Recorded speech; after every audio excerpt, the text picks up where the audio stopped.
ہور وہ ہستی ہیں کہ جب امام حسین علیہ السلام کا قافلہ جو ہے وہ مدینہ اور مکہ سے جو ہے وہ نکلتے ہوئے کربلا کی طرف آیا تو رستے میں سب سے پہلے جس نے مزاحمت کی اور حضرت امام حسین علیہ السلام کے قافلے کو روکا وہ ہور تھا۔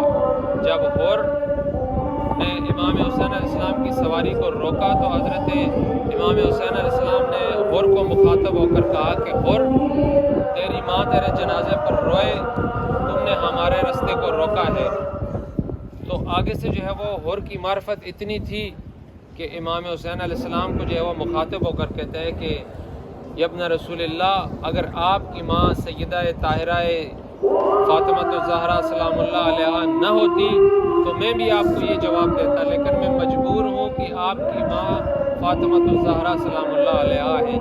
خیر، وہاں سے قافلے کو موڑ کر، ان کی سواری کو موڑ کر جو ہے کربلا کی طرف لے آئے، لیکن لانے سے پہلے جو ہے وہ ہور نے جب یہ جواب دیا تو مولا حسین علیہ السلام نے پوچھا کہ ہور، یہ تیری زبان میں لکنت کیسی ہے؟ عرض کرتا ہے کہ مولا، آپ کو تو پتہ ہے کہ عرب کی گرمی کتنی ہے، ہمارے پاس کوئی پانی کا بندوبست نہیں ہے۔ کہا ہور تم بیٹھو، حضرت عباس سے کہا کہ ان کو پانی پلاؤ۔ سب کو پانی پلایا۔ پانی پلانے کے بعد جو وہ حضرت عباس نے عرض کی کہ مولا پانی بچ گیا ہے۔ کہا کہ ان کی جو سواریاں ہیں یہ بھی پیاسی ہیں، ان کو بھی پانی پلاؤ۔ ان کو بھی پانی پلایا گیا۔ پھر مولا عباس عرض کرتے ہیں کہ آقا جان پانی بچ گیا ہے۔ کہا چونکہ یہ گرم عرب کی گرم ریت سے چل کر یہ سواریاں آئی ہیں، جو پانی بچ گیا ہے ان کے سموں کے اوپر ڈال دو، وہ بھی جو ہے وہ گرم ہو گئے ہوں گے۔ باقی پانی سموں کے اوپر ڈال دیا گیا۔ خیر، وقت گزرتا گیا، مولا حسین علیہ السلام کربلا میں پہنچ آئے، خیمے لگا دیے۔ لگانے کے بعد جو ہے وہ لیکن ہو رہا ہے کہ جس کے دل میں جو ہے وہ تڑپ ہے، جس کے دل میں پریشانی ہے، جس کے دل میں انقلاب برپا ہو رہا ہے۔ خلاصہ یہ کہ حضرت ہور کے جب جو ہے وہ 10 محرم کی شب تھی تو 10 محرم کی شب کو جب جو ہے وہ حضرت ہور کا بیٹا آیا اور اس کے سامنے سے گزر گیا، جب گزرا کوئی سلام علیک نہ کیا تو حضرت ہور نے جو ہے وہ اپنے بیٹے کو مخاطب ہو کر پوچھا کہ بیٹا آج کوئی ادب نہیں کیا، کوئی احترام نہیں کیا، کوئی سلام نہیں کیا۔ ہور کا بیٹا کہتا ہے کہ بابا ادب کا موسم گزر گیا، ادب کا مقام گزر گیا۔ کہا کیوں، کیا وجہ ہے؟ کہا بابا آؤ۔ بابے کا ہاتھ پکڑتا ہے، خیام حسینی کے پاس سے گزارتا ہے، کہتا ہے کہ یہ آوازیں سن رہے ہو؟ کہا ہاں سن رہا ہوں۔ کہا کیا آوازیں ہیں؟ کہا یہ ان بچوں کی آوازیں ہیں اور اس آقا کی آوازیں، آقا کے بچوں کی آوازیں ہیں کہ جن کا تم نے رستہ روک کر کربلا لے کر آئے تھے اور اس آقا نے تیرے لیے پانی کا اہتمام کیا تھا، تجھے اپنا سارا پانی پلا دیا تھا۔ اگر وہ پانی اگر آپ کو نہ پلاتے، ہمیں نہ پلاتے، ہمیں سواریوں کو ہماری کو نہ پلاتے تو آج ان بچوں کی العطش کی صدائیں بلند نہ ہوتی۔ کہا بیٹا اب بس، اس کے آگے کوئی گنجائش نہیں ہے، آؤ مجھے لے چلو مولا حسین کی بارگاہ میں جا کر وہاں پر توبہ کرتا ہوں، لیکن اس طرح سے نہیں بلکہ اس طرح سے کہ میری آنکھوں کے اوپر پٹی باندھو اور میرے ہاتھوں کو جو ہے وہ مجرموں کی طرح باندھ کر مولا حسین کی بارگاہ میں لے چلو۔ جب مولا حسین کی بارگاہ میں گئے حضرت ہور تو جناب سیدہ نے پوچھا کہ یہ کیا آوازیں آ رہی ہیں؟ کہا وہ شخص کہ جس نے جو ہے وہ ہمارا رستہ روکا تھا وہ ابھی توبہ کر کے ابھی ہمارے پاس جو ہے وہ توبہ مانگنے اور معافی مانگنے آ گیا ہے۔ جب حضرت ہور آنے کے بعد جو ہے وہ جب بی بی کو پتہ چلا تو کہا جا کر ہور بھائی کو میرا سلام کہو۔ روایت کہتی ہے کہ جب ہور کو سلام بھیجا گیا تو ہور روتے روتے زمین پر بیٹھ گیا، کربلا کی خاک کو اٹھا کر اپنے سر پر ڈالنا شروع کر دی اور جو ہے وہ کہا کہ ہائے واہ غربتا، کہ یہ اہل بیت کے اوپر یہ وقت آ گیا ہے کہ ایک مجرم کو، ایک نوکر کو اپنا بھائی کہہ رہی ہے۔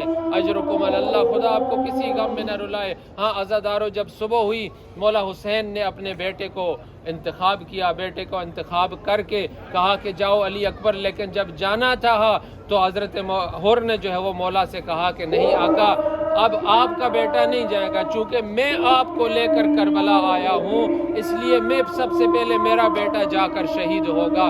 روایت کہتی ہے کہ بیٹے کو تیار کیا، بھیجا، بیٹے نے جہاد کیا، شہید ہوا۔ جب شہید ہوا بابا کو آواز دی، اور اٹھ کر اپنے بیٹے کے لاشے کی طرف جانے لگے. مولا نے روک دیا, کہا اور کہاں چلے ہو؟ کہا اپنے بیٹے کے جنازے پہ جا رہا ہوں. کہا اور تمہیں اسلام کی تعلیمات کا علم نہیں ہے کہ ایک بوڑھا بیٹا اپنے جوان بیٹے, بوڑھا باپ اپنے جوان بیٹے کی لاشے پہ نہیں جاتا, تم سے برداشت نہیں ہوگا, تم رکو میں جاتا ہوں. جا کر ہر کے بیٹے کے جنازے کو اٹھایا, اٹھا کر خیام میں لے کر آئے. میں ہاتھ جوڑ کر عرض کروں گا آقا آقا, اے کاش کوئی ایسا شخص ہوتا کہ جب آپ علی اکبر کے جنازے پہ جا رہے تھے تو آپ کو کوئی روکنے والا ہوتا.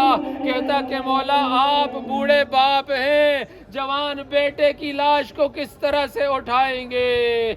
اللہ انا للہ و انا الیہ راجعون. رضا بقضائہ و تسلیما لامرہ, انا للہ و انا الیہ راجعون. پالنے والے تجھے اپنی عزت و جلال کا واسطہ, پاک نبی اور ان کی آل کا واسطہ ہماری اس حاضری کو اپنی بارگاہ میں منظور و مقبول فرما.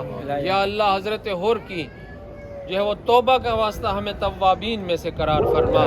یا اللہ واسطہ تجھے امام حسین کی غربت کا, یا اللہ ہمارے سفروں کو بے خطر فرما, ہمارے ان سفروں کو ہماری زندگیوں کے آخری سفر قرار نہ فرما. یا اللہ ہمارے دلوں میں, ہماری رگ رگ میں, ہماری نس نس میں محبت محمد و اہل بیت محمد کو جاگزین فرما. یا اللہ اس سفر کے صدقے میں, اس زیارت کے صدقے میں, اس پرسے کے صدقے میں خدایا آقا اور مولا امام زمان علیہ السلام کے ظہور میں تعجیل فرما. ان کے قلب مقدس کو ہمارے اعمال سے راضی و خوشنود فرما.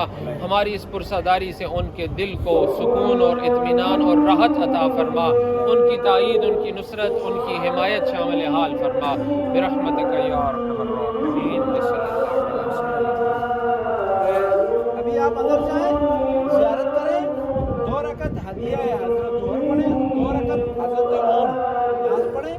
پھر جو ہے وہ اب ٹائم کیا ہوا ابھی؟ اذان بھی ہونے والی, پونے 12 ہوئے ہیں. زور سے پڑھ لیں, زور سے پڑھ جو اذان ہو نا, جو ہی اذان شروع ہو تو بس زور سے خود پڑھیں, اپنی جماعت کے ساتھ نہ پڑھیں. 10 منٹ میں اذان ہو جائے. 2 رکعت نماز ہدیہ